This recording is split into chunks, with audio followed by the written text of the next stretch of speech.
పట్టుకుని ఉంటారు. ఆయుధాలు పట్టుకున్నటువంటి ఇంత సైన్యం కానీ ఇంత పోలీస్ కానీ సమాజానికి ఏమవసరం?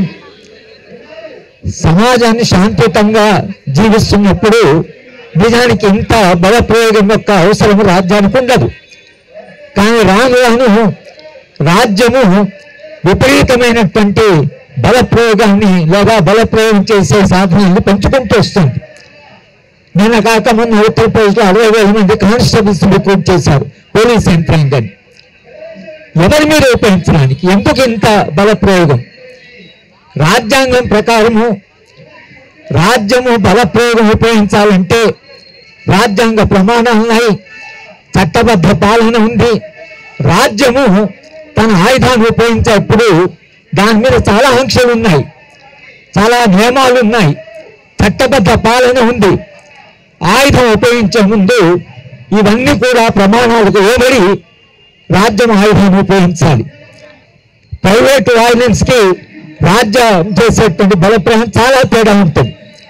సమాజంలో కొంత హింస ఉండొచ్చు. హింస సమాజంలో ఉన్నప్పుడు ఆ హింసను నియంత్రించే క్రమంలో రాజ్యం కూడా హింసను ఉపయోగించడం ప్రారంభిస్తే హింస వర్సెస్ హింస, ప్రైవేట్ హింస, రాజ్య హింస, ఇక దానికి అంతు ఆది లేకుండా అది ఒక చక్రంలాగా తిరుగుతూ మొత్తం సమాజం ఒక వైలెన్స్, ఒక హింసాయుత దశలో పడిపోతుంది. కనుక ఇవాళ మన రాష్ట్రంలో వామపక్ష పార్టీలన్నీ ఒకటై వాళ్ళ మధ్య చాలా తేడాలు ఉన్నాయి, భావజాలకు తేడాలు ఉన్నాయి, వాళ్ళకు చాలా తేడాలు ఉండే ఇన్ని పార్టీలు ఉన్నాయి. కానీ వామపక్ష పార్టీలు తెలంగాణ వరకైతే ఒకటి అర్థం చేసుకుని ఏంటంటే ఈ రాజ్యము ఒకవేళ ఇలాగే ప్రవర్తిస్తే రాజ్యాన్ని నియంత్రించకుండా రాజ్య బలప్రయోగం అనేది దానికి ఆంక్షలు లేకుండా అది ఉపయోగించడం, దాన్ని ప్రయోగించడం ప్రారంభిస్తే అది అక్కడ ఆగదు. ఇది చరిత్ర. రాజ్యము ఒక్కసారి ఏ ఆంక్షలు లేకుండా చట్టబద్ధ పాలన లేకుండా ఒకవేళ రాజ్యం పరిపాలించడం మొదలుపెట్టిందంటే ఇక రాజ్యానికి హద్దులు ఉండవు. ఎందుకంటే రాజ్యం దగ్గర ఉన్న బలప్రయోగ సాధనాలు ఏవైతున్నాయో విపరీతమైన సాధనాలు ఉన్నాయి. ఇన్ని సాధనాలు తమ దగ్గర పెట్టుకొని, ఇన్ని ఆయుధాలు తమ దగ్గర పెట్టుకొని వాళ్ళు ఒకవేళ ఈ ఆయుధం మీద నియంత్రణ లేకపోతే రేపు భవిష్యత్ సమాజం ఏం కాబోతున్నదని ఆందోళన నుంచి మనందరం ఇక్కడికి వచ్చాం.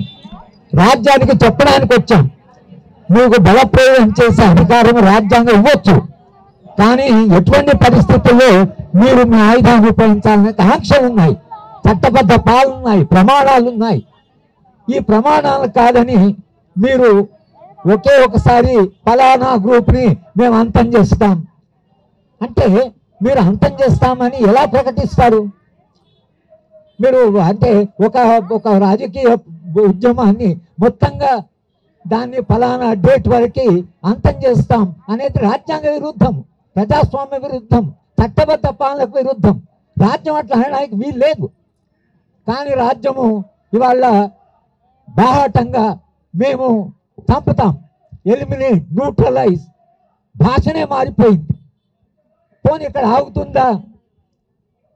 మిత్రులారా, కాస్త చరిత్ర చదువుకొని పొలిటికల్ ఎకానమిక్స్ చదువుతున్న విద్యార్థిగా నేను చెప్తున్నాను, రాజ్య హింస హద్దులు దాటితే అక్కడ ఆగదు. ఇది చరిత్ర.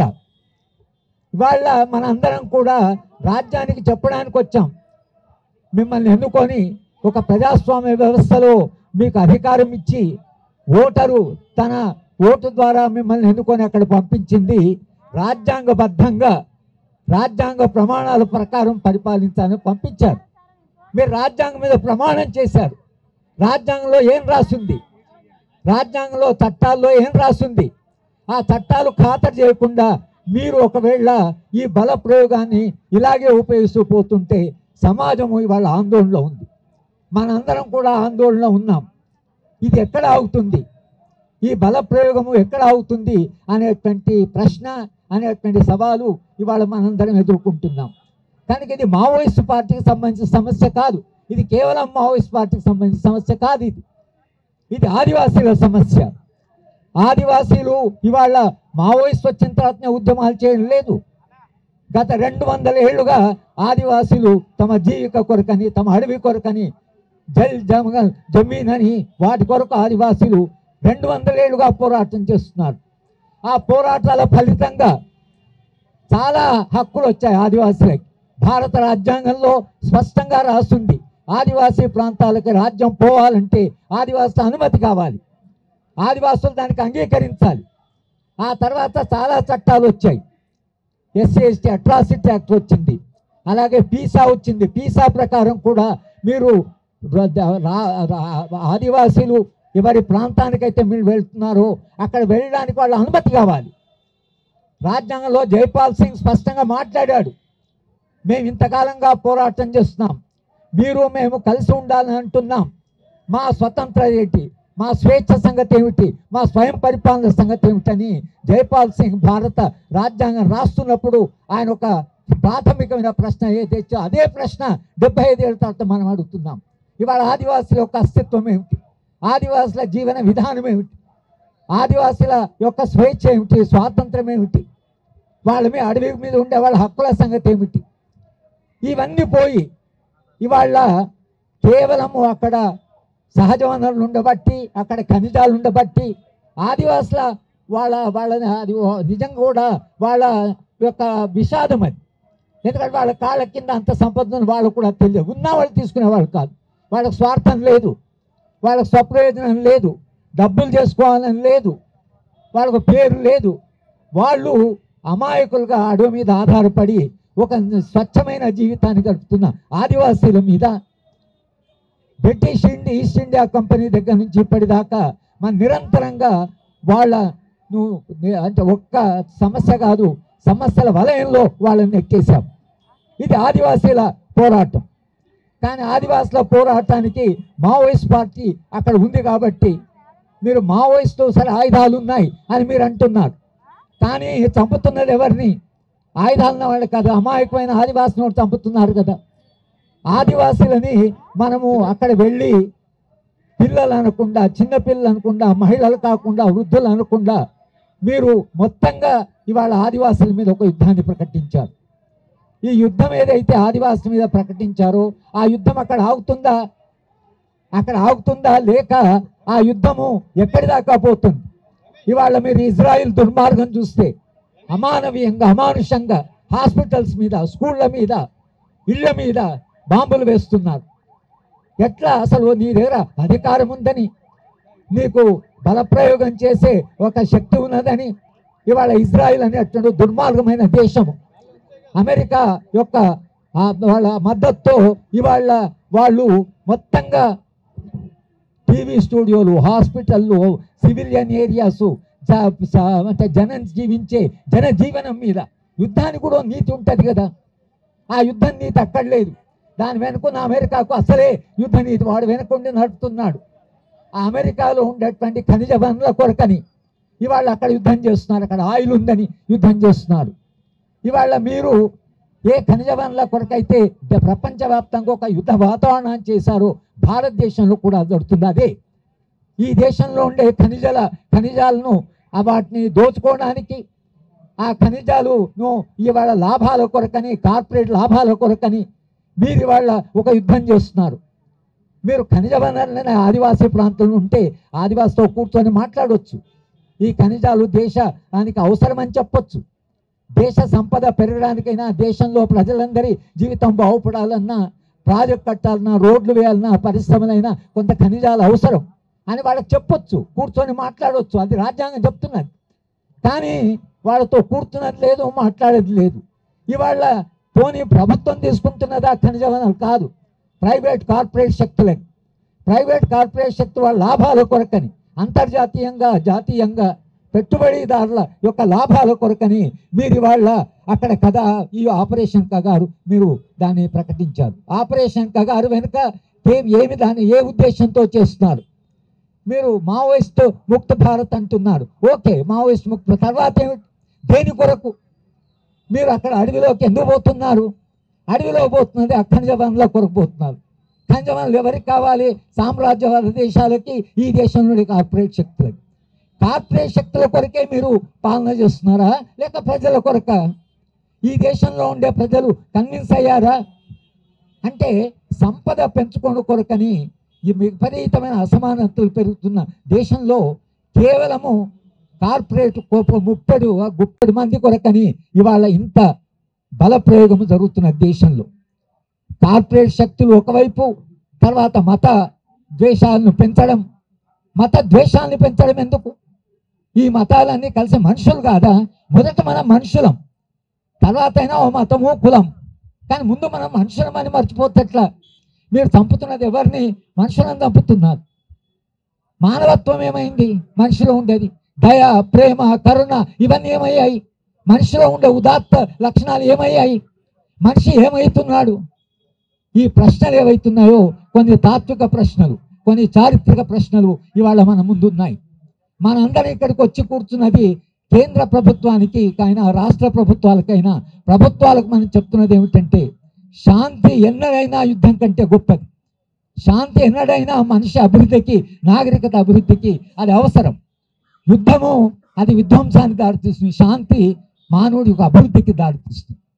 శాంతి కావాలి అని యుద్ధంలో ఉన్న వాళ్ళే మావోయిస్ట్ పార్టీ మేము శాంతి చర్చలకు సిద్ధము అన్న తర్వాత అంతకంటే రాజ్యానికి సంతోషపడవలసిన విషయం లేదు. మీరు మాట్లాడతామంటూనే మీరు వాళ్ళని చర్చలకు పిలవాల్సింది, మాట్లాడవలసింది. వాళ్ళ ఆయుధాల సమస్య ఉంటే ఆయుధాల సమస్య మాట్లాడండి, కానీ మేము లేదు, ఏది వినం. ఇక్కడ జస్టిస్ చంద్రకుమార్ గారు అన్నారు, దేశవ్యాప్తంగా రాష్ట్రం మేము ఢిల్లీలో కూడా మేము ఒక కమిటీని ఫామ్ చేశాం. ఆ కమిటీలో లాయర్స్ ఉన్నారు, తర్వాత ప్రజాస్వామ్యవాదులు ఉన్నారు. 8-10 రాష్ట్రాల నుంచి వచ్చి కమిటీ ఫర్ పీస్ అని ఒక అటువంటి సంస్థను చేసి కాంగ్రెస్ పార్టీని, భిన్న రాజకీయ పార్టీని కలిసాం. పార్టీని కలిసి మాట్లాడాం. రాహుల్ గాంధీని కలిసాం, మల్లికార్జున ఖర్గేని కలిసాం. అందరూ కూడా శాంతి కావాలని అంటున్నారు. కానీ శాంతి కావాలని వీళ్ళందరూ అంటుంటే వాళ్ళు మాట లేదు, చోలుకు లేదు.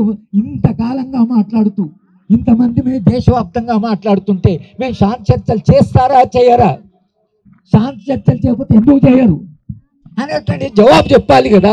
ఎందుకు శాంతి చర్చలు చేయరు? శాంతి గొప్పదే కదా. శాంతి కొరకు చర్చలు జరపడం అనేది ఒక ఉన్నతమైనటువంటిది కదా. తెలంగాణ, ఆంధ్రప్రదేశ్లో శాంతి చర్చలు జరిగాయి కదా. శాంతి చర్చలు జరపడానికి మీకు అభ్యంతరం ఏమిటి? ఎందుకు వద్దంటున్నారు అనే ప్రశ్న అడగడానికి మనందరం ఇక్కడ కూర్చొని మాట్లాడుతున్నాం.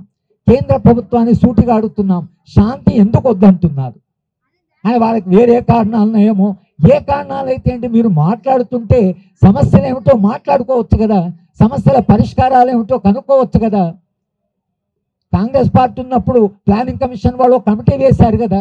శంకరం గారు, బాలగోపాలు, నందిని సుందర్, బేలా భాటియా వీళ్ళందరితో ఒక కమిటీ వేశారు కదా. కమిటీ సలహాలు ఇచ్చింది కదా. ఏమైంది ఆ కమిటీ? ఆ కమిటీ రిపోర్ట్ బయట తీయండి. వాళ్ళు ఏం చెప్పారు అంటే, దేశంలో శాంతి కావాలని అనుకునే వాళ్ళందరూ కూడా శాంతి ప్రయత్నాలు చేస్తూనే ఉన్నారు. శాంతి ప్రయత్నాలకు, సమాజంలో ఉండే సమస్యలకు మూల కారణాలు వెతుకుదాం. ఆదివాసీ ప్రాంతాలు 200 ఏళ్లుగా ఎందుకు ఇంత అస్తవ్యస్తంగా మారింది, ఎందుకు సమాజంలో ఇక ఈ సమస్యలు వచ్చాయనేది చర్చిద్దాం, మూలాలకు వెళదాం, ఒక శాంతియుత సమాజాన్ని నిర్మిద్దాం. ఇవాళ కేంద్రంలో ఉండే ప్రభుత్వాన్ని మాడితే ఎలాంటి సమాజం మీరు కావాలనుకుంటున్నారు? మీ స్వప్నం ఏమిటి? మీ సమాజంలో మనుషులంతా కలిసి జీవిస్తారా? శాంతియుత సహజీవనము కొరకు మీరు ప్రయత్నం చేస్తున్నారా? స్వేచ్ఛ, స్వాతంత్రము, సమానత్వము, సౌభ్రాతృత్వం అనే ఉన్నత మానవ విలువలు ఏవైతున్నాయో ఆ విలువల కొరకు మనం ప్రయత్నం చేయాలి కదా.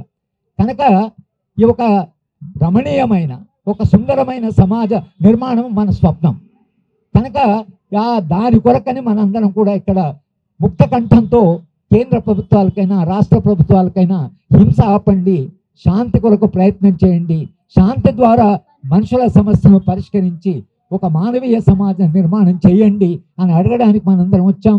మీ వచ్చిన వాళ్ళందరికీ కూడా వ్యక్తికి, మహిళలు కూడా చాలామంది వచ్చారు. మహిళ ఎప్పుడు శాంతినే కోరుకుంటుంది. మహిళ ఎప్పుడు, ఎందుకంటే ఆమె జీవితము, ఆమె పిల్లల్ని కనడము, ఆమె గర్భము, పిల్లల్ని పెంచడం, దానికి శాంతే కావాలి. ఒక అశాంతి, అహింసా వాతావరణంలో పిల్లల్ని పెంచలేరు, పిల్లల్ని కనడం చాలా కష్టం. కనుక మహిళ స్వహాగా తాను శాంతిని కోరుకుంటుంది. కానీ ఇవాళ మహిళలు మనందరం కూడా ప్రభుత్వాలకు చెప్పడం ఏంటంటే, శాంతి ఎన్నడైనా యుద్ధానికంటే గొప్పది, శాంతి చర్చలు జరపండి, మూలాలకు వెళ్ళండి, సమస్యను పరిష్కరించండి. ఇది వాళ్ళ చరిత్ర. మనం అడుగుతున్న ప్రశ్న, ఇది సవాలు. మన అందరం కూడా ఆ శాంతి ప్రయత్నంలో భాగం కావడానికి మీరందరూ వచ్చిన అందరికీ కూడా నేను ధన్యవాదాలు చెప్తూ, నేను మీ అందరిని కూడా మరోసారి ఆహ్వానిస్తూ నేను సెలవు తీసుకుంటాను.